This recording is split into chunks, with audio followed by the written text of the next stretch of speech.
mula kanina, kay Ate Tess, si Ate Venus, si Ate Tess ng pang-apat na po. Okay, magkalalas na po ako. Gusto na umuwi.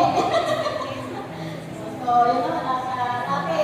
Yung isa natin na unang nag-talk, siya dati ang huli. Ngayon, nag-talk kami. Siya yung nauna ngayon, ako naman yung nahuli.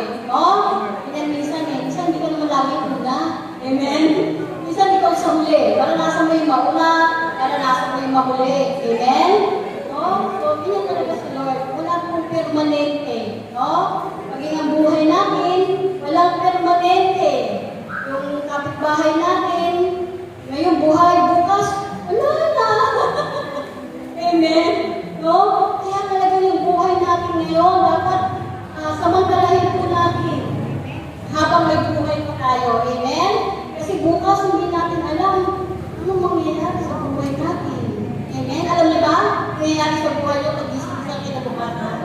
Kaya dapat po lagi po natin ipagpapasalamat sa Diyos na salamat Lord, nagising na naman ako. Amen?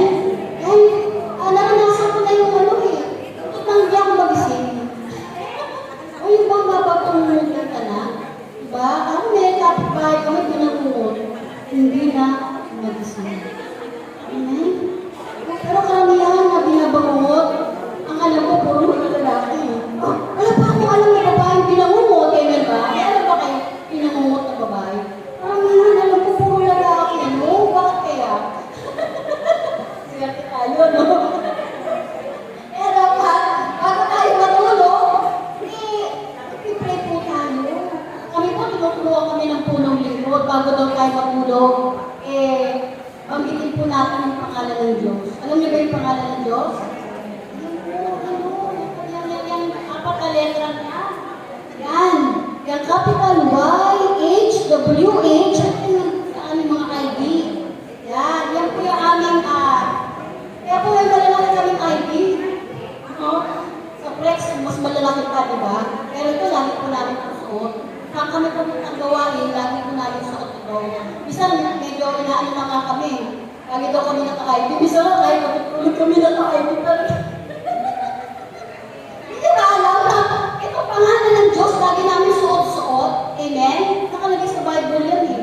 Lagi daw natin isabit sa ating liig yung pangalan ng Diyos. Yung utos ng Diyos, ay utos din, no? Yan, no? Diba?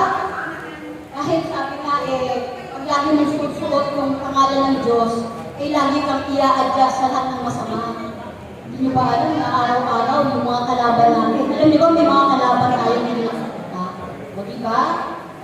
Mother ko nga lang, napunta lang ng Unicatus, pagbalik. Yung pala natira na lang kapre. Sumakit na yung paa! Galing lang ni Ate Rose, mamaya-maya, hindi na makalakad. Sakit yung paa niya. Kung pinali-over ko, kinalabutan ako. Yung pala, parang may kapre sumama.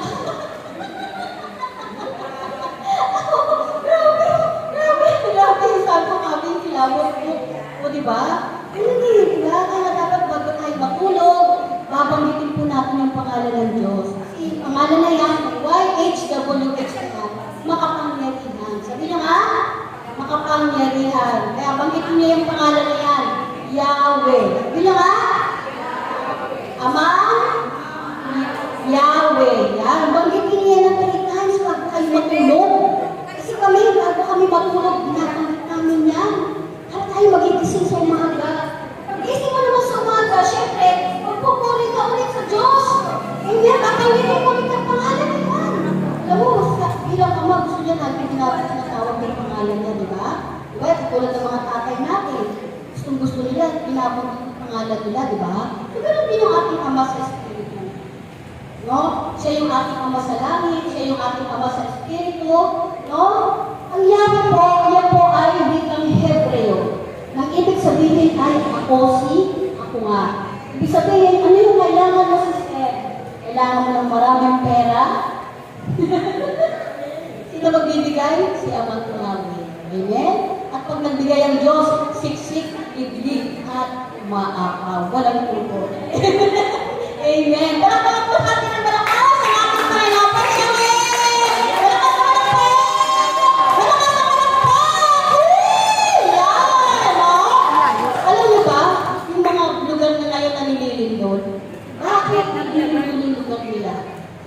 sabi nyo, bakit sa amin wala? Wala yan. Eh kasi dito marami nagpupuri eh, di ba? O, kaya nasabi sa community yan, Spirit community. Ay lagi pong nagpupuri ang mga tao dito. Oh, kaya nga yung ibang lugar, nililindol. Bakit nililindol? Baka wala na nagdadasal. Wala na tumatawag sa panahon na yan. Pero mo, gabi-gabi, nililindol sila. May mga aftershock. Amen? No? Kaya nga, kahit kami kaya po nagpapaseminar tayo. Why? Para po yung ating lugar maligtas. Para po yung ating lugar, wag tayong bombahin dito. Amen? Para po yung ating lugar maligtas na lahat ng mga sakuna, ng mga lindol, ng mga lakas na bagyo. Diba? Kasi pangako ng Diyos, meron lang 10 na matuwid. Ililigtas niya ang bayan ito. Amen ba? Amen ba? Amen ba?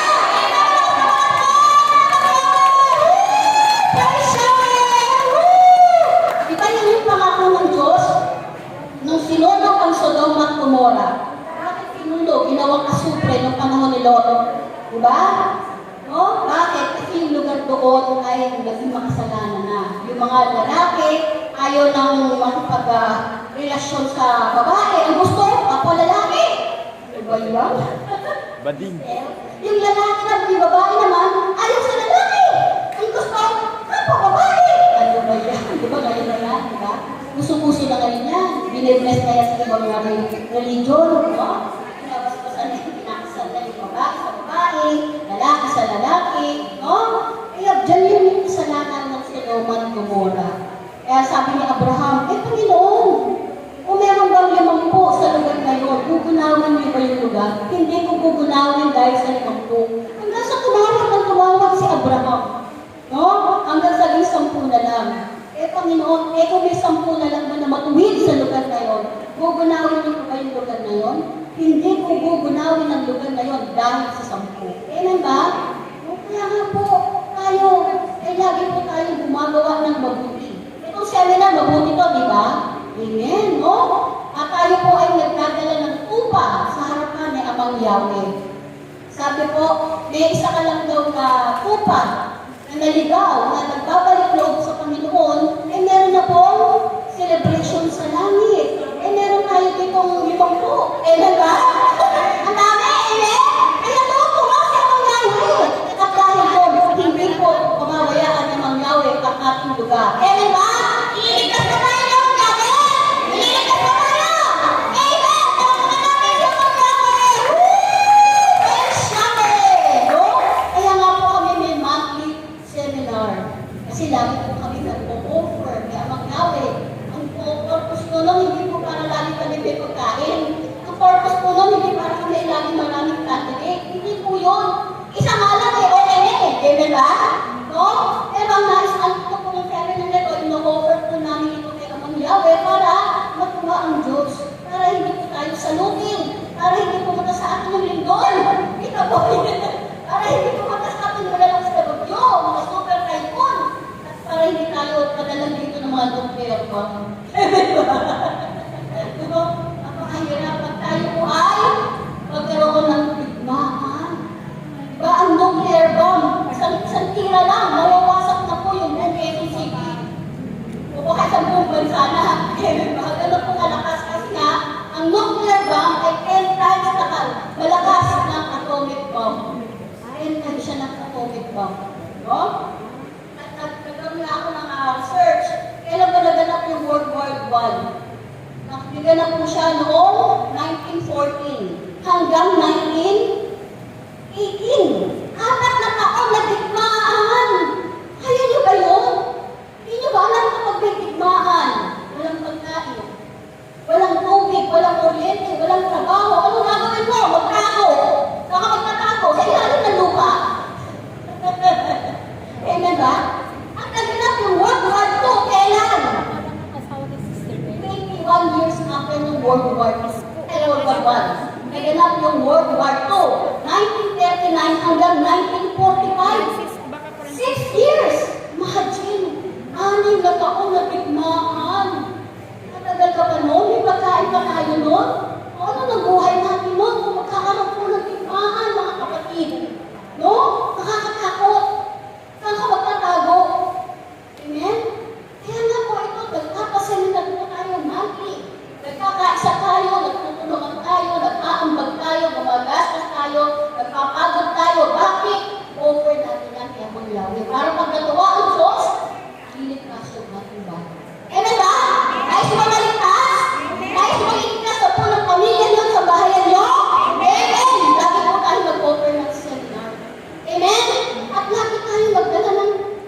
kapatid, o katulad ni Ate, pinala yung kanya, sino ba itong pinagdala-dala?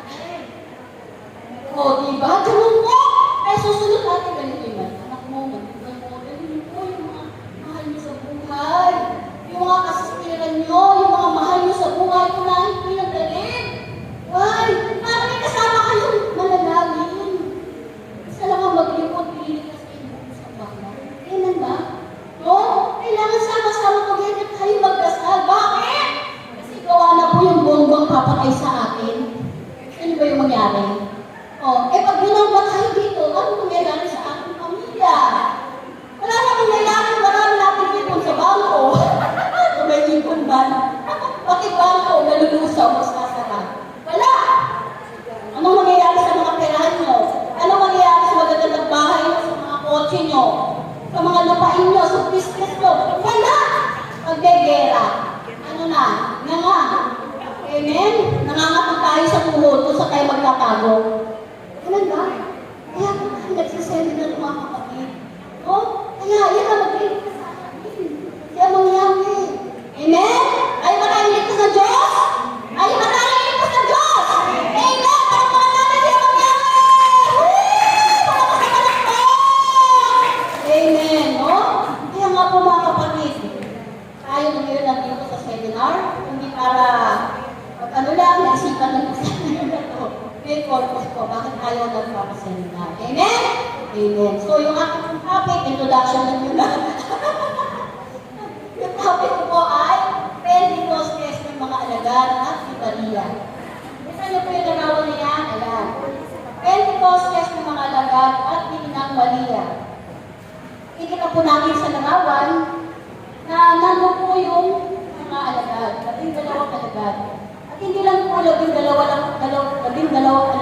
Marami pa po sila dyan na nagtitipon po yan, no, Pentecostes. At syempre, nandiyan po ang mahal na Virgin Maria. No, na laging kasama ng mga alagad, matapos ng si Jesus ay umakyat sa langit. No? So, naganap po yan, araw ng Pentecostes. Sino dito po ay nakakaalam anong ibig sabihin ng Pentecostes? May nakakaalam po? Ikaw ate, kasi meron ka bang, di ba after ng Holy Week, sineselebrate po natin yung Pentecost.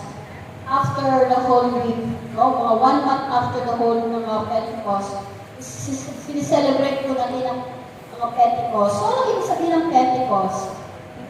Ha? Pag-akyat? Session po yun. So, ate, ibig sabihin po ng Pentecost ay 50 days after the Easter Sunday. No?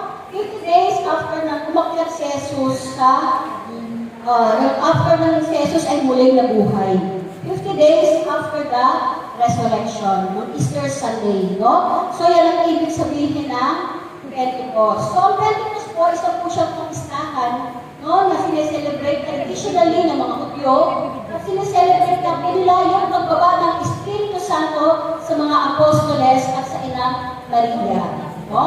At ang Pentecost din po, ito po ay tinatawag din kapanganakan ng simbahan. Kasi po, dito po nagsimulang mangaral ng hayagan ang mga alagad. No? Kasi ito po yung simula na sila po ay nangaral, naghayo po sila, nag-mission sila sa iba't ibang lugar upang ipakilala ang ating Panginoon. At dahil po sa kanilang pangangaral, ay marami po ang nananampalataya sa ating Panginoon. No? Kaya po, ang Pentecost, ito po ay yung birthday of the church. At ang ito po ay nagsimula po 33 AD. No? Simula ang simbahan 33 AD pa. Kaya nga, ang ating simbahang Katoliko ang pinakaunang natatag na pananampalataya ng panahon ngayon. Kasi nga 33 AD pa. No? Kaya nga, at ito rin ay tinatawag na ang Pentecost ay kapuspusan. No? So, kung dito ay pinuspos ng Espiritu Santo ang mga alagad, no? At sila po ay tumanggap ng kapangyarihan mula sa Espiritu Santo. Amen? So, palakpakan po natin ang malakas sa ating Panginoon. No? So, naman po, ang Pentecost po ay isang kapistahan, kapanganakan, at kapuspusan. No? Sapagkat sabi nga po sa Gawa 1:4, ang sabi po nagbigay ng huling habilin. Huling pagbilin sa mga alagad. Ang sabi po ng ating Panginoon sa kanyang mga alagad, bago siya umakyat sa langit, huwag mo na kayong aalis sa Jerusalem. Antayin niyo ron ang pinangako ng Ama na matagal ko nang sinasabi sa inyo. Nagbabautismo nga sa tubig si Juan, ngunit di magtatagal, at babautismo nga kayo sa Espiritu Santo. Amen? Palakpakan po natin ang bukas sa ating Panginoon. No? Kaya nga po, doon po sa sinabing din ng ating Panginoon na huwag kayong aalis sa Jerusalem. Antayin niyo ron yung ipinangako ng Ama. So ito pala ay ang bautismo sa Espiritu Santo kasi doon ay tatanggapin ng mga alagad yung pangako ng Diyos. Ano yung pangako ng Diyos? Na ipagkakaloob ng Diyos ni Amang Yahweh yung kanyang Espiritu sa lahat ng tao. Una, ipagkakaloob niya ang kanyang Espiritu sa mga alagad. Amen? No? So, ibig sabihin, ano bang ibig sabihin na pagkakaloob niya ang kanyang Espiritu? Kasi ito na po yung hinula ni Propeta Joel. No? Mababasa po natin yan sa aklat ni Propeta Joel na sa panahon iyon, sabi ni Propeta Joel, sinabi niya ang Yahweh, sa panahon iyon ay ibubuhos ko ang aking Espiritu sa lahat ng tao. No? Sabi ng Diyos kay Propeta Joel. Ang inyong mga anak ay malalaki ay makakakita ng mga pakitain. Ang mga matatandang lalaki ay magkakaroon ng mga kapahayagan. Papahayag ng inyong mga anak ang aking salita. No? At sabi niya doon na ipagkakaloob ko din ang aking Espiritu sa aking mga alipin. At sabi niya doon, ako ay magkakaroon ng babala sa langit at sa lupa. Magkakaroon ng dadanak ng dugo. Kaya ito yung mga babala ni Amang Yahweh. No? Napagkaroon ay naganap na malapit na yung pagdating. No? Ito yung mga signs na kanyang ng mga huling araw. Yung sabi nga niya, kaya magpapakita ako ng mga tanda sa langit at sa lupa. No? At sabi niya doon, kaya dadanak ng dugo. Yan, nagkaroon na nga ng maraming digmaan, kakayan, amen? No? Magpapakita ako ng makapal, magkakaroon ng makapal na usok, apoy, wildfire. No? So maraming sunog, wildfire sa California, sa Amerika, no? At hindi magliliwanag ang araw at pupulang animoy dugo ang buwan, blood moon. No? At hindi raw magliliwanag ang araw. So po yung mga signs na yan ay palatandaan na ng mga huling araw. No? At yun na nga, ang sabi niya Amang Yahweh ay ibubuhos niya yung kanyang Espiritu sa lahat ng tao. At ito na nga po ngayon. Amen? No? At ano ba ang magaganap pag ibinuhos niya yung kanyang Espiritu? No? Pag pinagdalaw niya yung Espiritu, ano mangyayari sa iyo atin pag binigyan ka ng Espiritu ni Yahweh? Noong panahon na yun, si Moises, kaya nga si Moises po ay nakakagawa ng himala sapagkat binuhos ni Amang Yahweh ang kanyang Espiritu kay Moises. Amen? Pinagdalawan siya ng Espiritu ni Yahweh. Kaya diba, nagagawa ni Moises na sa kapangyarihan ng aking Amang Yahweh ay nakati ang dagat. Amen? No? At nakadaan. Naglatyo yung dagat at nakadaan yung mga Israelita. Amen? No? So, gano'n marami pong nagagawa si Moises that time dahil sumasa kanya ang Espiritu ni Yahweh. No? So, ibig sabihin, kapag nasa iyo ang Espiritu ni Yahweh, ay makakatanggap ka, makakagawa ka ng mga kakaibang bagay. Sasayo ang kanyang kapangyarihan. Katulad ng nagalap kay Moises. At yun naman, kaya nga sinasabi ng ating Panginoong Jesus, huwag muna kayong aalis sa Jerusalem. Sabi niya sa mga alagad, antayin niyo rin yung pinangako ng Ama na matagal ko lang sinasabi sa inyo. Nagbabautismo nga sa tubig si Juan. Yung bautismo ni Juan, diba? Nagbabautismo si Juan. Ang ibig sabihin po ng bautismo ni Juan, ito po ay paghanda sa pagdating ni Jesus. Kaya nagbabautismo si Juan. Amen? At si Juan Bautista, no? Yung pinsan ni Jesus, na mauuna sa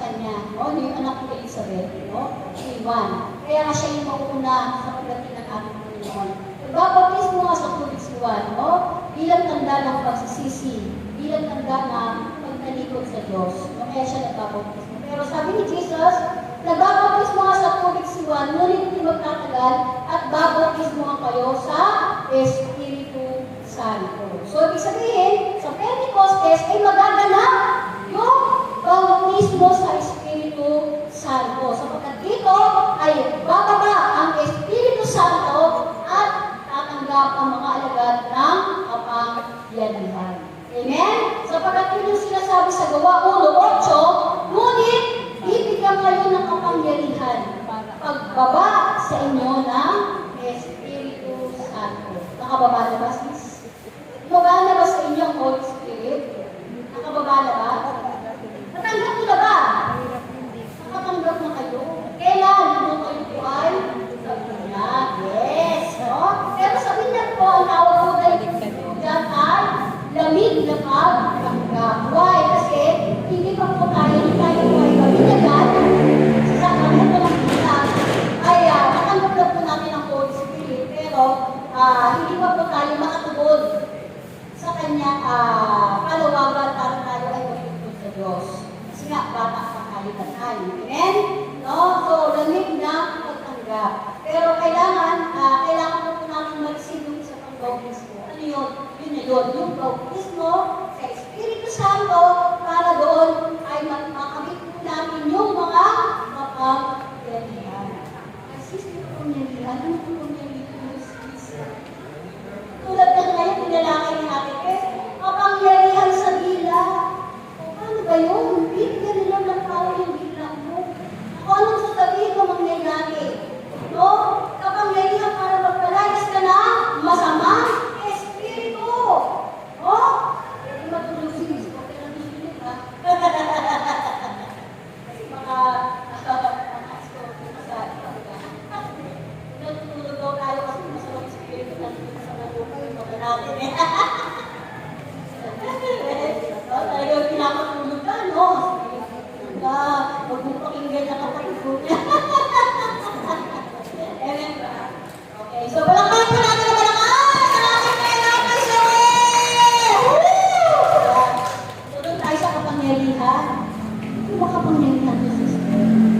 No? Kasi bilang charismatic, ay kami po, sabi ko nga, habang nagpe-pray over, naranasan na po namin mag-pray over ng mga sinasabihan ng mga bahala, ng kapre, ayan. So, pinapalayas mo yan. O, sa kapangyarihan na binigay sa inyo, Lord, kapangyarihan ng Espiritu Santo, magagawa mo. Kasi yung dila mo, hindi mo na dila na yan ang Holy Spirit. Amen? Takot na dyan yung mga masamang Spirit. Amen? O, kaya nga pa tayo, gusto ni Lord, gusto ni Amang Yahweh, bigyan ka ng power. Bigyan ng power yung dila mo.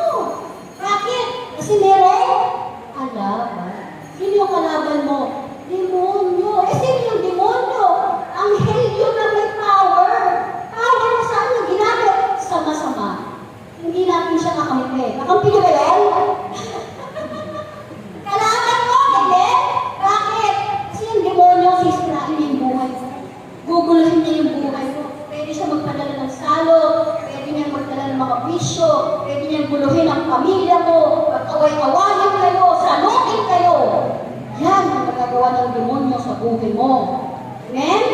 Sabi na, pag nakatalikod ka kay Kristo, ano na mangyayari sa pamilya mo? Lulusopin ka ng demonyo. Gusto niyo yan? O kaya kailangan, kaya ang nais ng Diyos, bigyan ka ng power. Amen? Yung dila mo, lagyan ng power. Para yung demonyo, mapalayas mo sa bahay mo. Amen ba?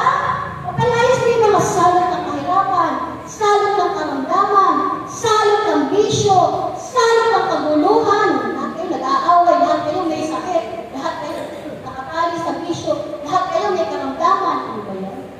Amen ba? No?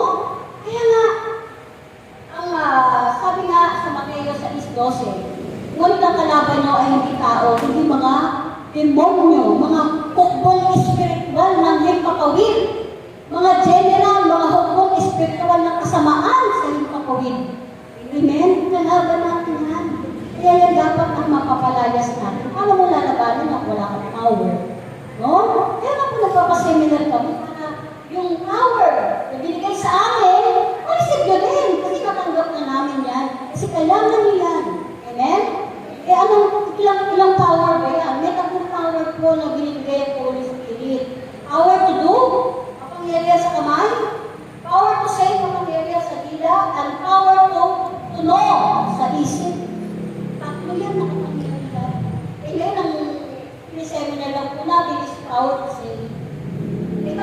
dala po namin yung power sa kamay, power sa isip, power sa dila.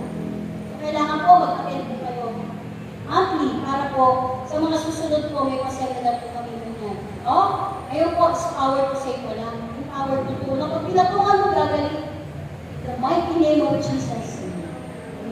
Pangalan ni Jesus para gumaling yung kapatid. No? Salita mo, may power. Amen? Gusto nyo na ba yan? Gusto nyo mag-receive? Mamaya, i-receive nyo. Amen ba? Amen ba? Amen ba? Amen! Nakasala ko! Amen! Amen! Woo! Ayan. No? Kaya nga po mga kapatid, no? Napakahalaga ng seminar na ito. No? Kaya nga po, nung araw na yun, no? Ang mga kapatid, mga sumusunod sa ating Panginoong Yesus, sila po ay nagkakatipon sa isang lugar, no? At doon nga po ay 9 days po silang naglubina. At po sa paglubina rin ng 9 days ay dumating yung araw ng Pentecost, no? So, noong araw ng Pentecost na yun ay habang nananalangin yung 120 ng mga kapatid doon sa upper room, sa second floor, no? Kasama si Mama Mary, kasama yung dalawang alagad at iba pang mga kapatid doon, no? Habang sila ay nananalangin, sila ay umaawit, no? Ay nilalim silang malakas na ugong ng malakas na hangin. Napuno doon yung bahay na kinaroroonan ng mga alagad, no? At may nakita silang waring mga dilang apoy na lumapag sa bawat isa sa kanila. Tongues of fire. No? Yung dilang apoy, bawat isa, meron sila. Bawat isa. At sila ay nagsalita sa iba't ibang wika ayon sa pinagkaloob ng Espiritu. Hasyamanakoro manasiya, hastabamanastaya, staramanasotoro, hastamanasiya, daramanasotoro, hashikatara, karamanasaya, kalaya, hasyana. Yun ang pagsasalita sa ibang wika. Amen? Natanggap ko pa yan noon, 1994. Natanggap ko na po yan. Yung regalo na yan. Na dati, napilipit lang yung dila ko.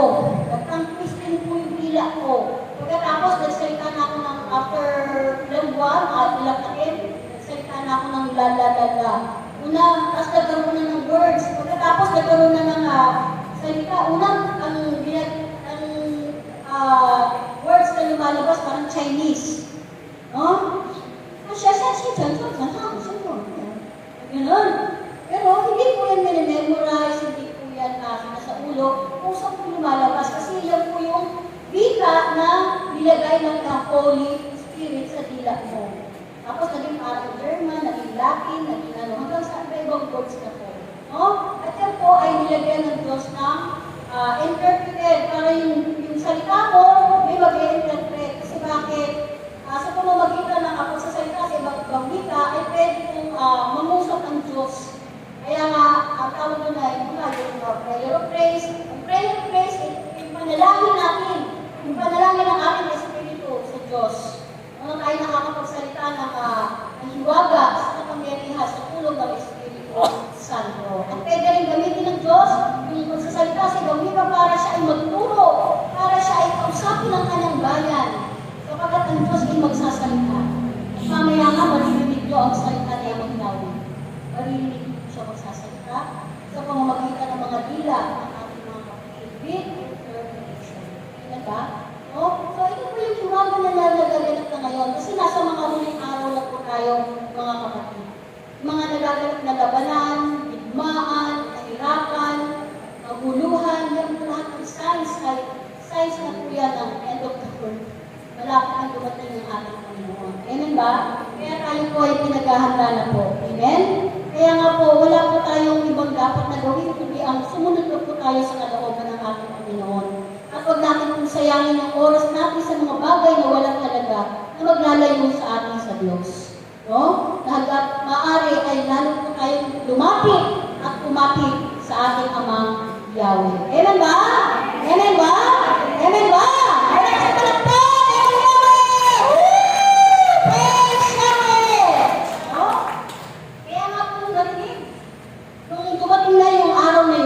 So, narinig nila yung mga alagad, nagsasalita sa iba't ibang wika. Narinig yung mga naroon. Ano nangyayari? Bakit ang mga alagad ay sinasalita yung ating mga katutubong wika?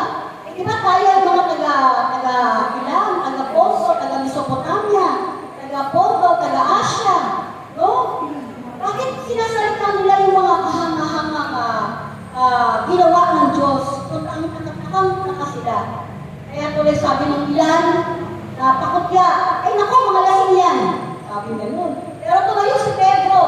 Sabi niya, mga taga Jerusalem, mga kapatid, hindi po mga lasing ang mga tao yan. Sapagkat ngayon po ay alas 12 pa lang ng umaga, sabi ni Pedro. 9 o'clock pa lang ng umaga. Paano ba yung nalalasing, sister? Pag nalasing ka sa alak, tulad ng isang kapatid natin, pag nalasing sa alak, nagsasayaw yan. Sabi niya ganun, you can dance! You can dance! Talagang sayaw giling yan. Pag nalasing ka sa Holy Spirit, iba naman, Paano pa pag nalasing ka sa Holy Spirit? Si David na nung napuspos ng Espiritu Santo, napuspos ng Espiritu ni Yahweh, ay nagsasayaw talagang siyang ganyan, Alas magbara na siya. Allah, kaya siya. Sayaw siya ng ganyan, Talagang wala siyang pakialam kahit anong sabihin ng mga tao. Kasi nga, napuspos siya. Ganun kayo pag napuspos, amen? Wala kayong pakialam, sayaw tayo ng sayaw, Iba nga natin mga kapatid ko, tumatawin na yung mga ganyan. Kasi talagang napuspos. Ang tawag na ay dancing to the Holy Spirit, Kaya nga po, ito na kasi yung sabi nga ni Pedro, ito na po yung kaganapan ng mga naganap sa inulat ni Propeta Joel na sa huling araw ay ibubuhos ko ang Espiritu sa lahat ng tao. Ang inyong mga anak ay sasalita ang aking salita. Sila ay makakakita ng mga pangitain. Sila ay magkakaroon ng mga panaginip. At sila ay susunod na sa aking kalooban. Amen ba? Kaya nga po, tinanggap na po namin yan. At yan, tatanggapin niyo rin mamaya. Amen ba? Kaya nga, after po nung Pentecost na ganap sa mga alagad, ang mga alagad po ay naging matapang po sila. Nawala yung takot nila. Kasi nga, nung makyat ang ating Panginoon sa langit, parang nawala sila ng buhay.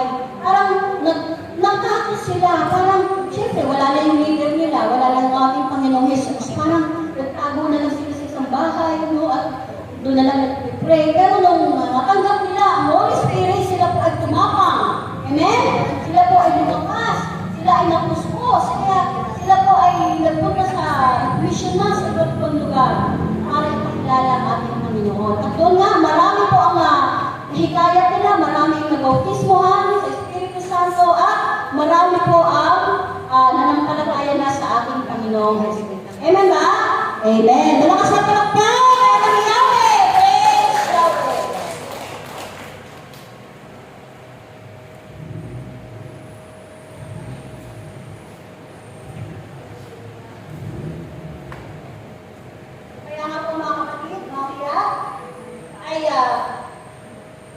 Mararanasan niyo po yung tinatawag na first religious experience. Amen?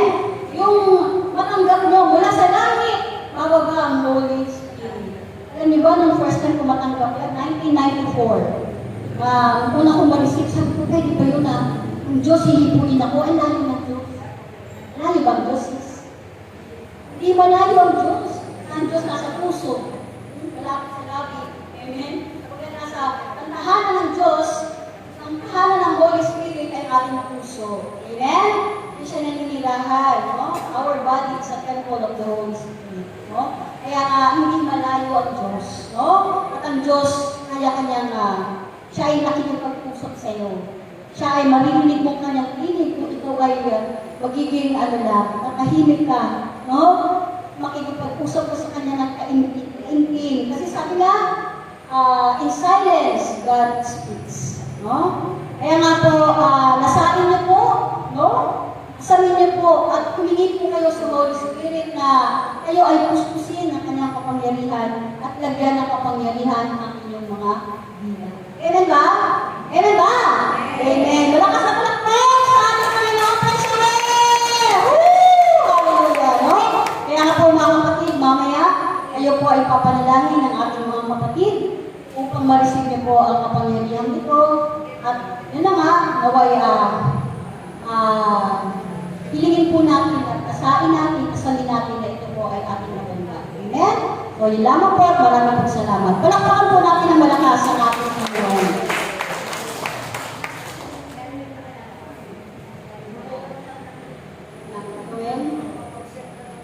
Workshop. So, ano na gagawin natin? Tuloy-tuloy na ba ito? Tuloy-tuloy na? So, yun po ay dadako na po tayo sa workshop. Yun na nga po, kayo po ay panalangin po ng ating mga kapatid para po magsasalita lang po kayo ng hallelujah. So, di ba tinuro po sa inyo yung the key to unlock the power of God. No? So, ang susi para po mabuksan at bumaba ang Holy Spirit at matanggap po niyo ang kapangyarihan nito is sasabihin niyo lang po is hallelujah. Kasi kayo, yan po yung mag-isa ng panalangin. Yan po yung susi to unlock the power of God. Amen? Hallelujah na. Hallelujah. Huwag kayong mahinto. Hallelujah. Hallelujah. Hallelujah. Hallelujah. At kayo po papanalangin po mga. Amen ba? So, isipin niyo po ang Panginoon, kasamin niyo po na hipuin ang dila niyo, dahil po habang binabanggit niyo yan, kayo po ay napupuspos, kayo po ay napupuspos ng kapangyarihan, kayo po ay pinagagaling, kayo po ay pinalalakas, at hinihipin po ng Holy Spirit, kasi po sa oras na ito, kaya sa ating Hebreo, open yung lagi. Narito ang ating Panginoon. Amen ba? Narito ang Holy Spirit. Kasi kami nandito, kami ay nasa building to the Holy Spirit. Habang tayo pinatawag ng seminar, ang Holy Spirit po ang kumikilos sa oras na ito. Amen? At hindi po namin magagawa ang lahat ng ito. Hindi po namin kayang tumayo dito. No? At gawin yung pagpapalayan kung hindi po kami guided ng Holy Spirit. No? So mamaya, papatong po yung kamay, kayo po ay papadalangin, at ang gagawin niyo lang, isasalita lang po kayo ng Hallelujah, Hallelujah, Hallelujah. Okay, tumigil. Hallelujah. Hanggang di kami tumigil. Hallelujah, Hallelujah, Hallelujah, Hallelujah. Amen? So mga kapatid, yung ating mga speaker, dito po sa unahan, Ate Tess, Scario, dito po kayo sa unahan. Ito, yan kayo. Ito, si Venus, ito, si Ate Tess, ilang ito. Ilan lang yan pag-kaya lang kayo. Dito si Ate Tess, Ate Venus, si Ate Tess. Yung gawin mo si Brother.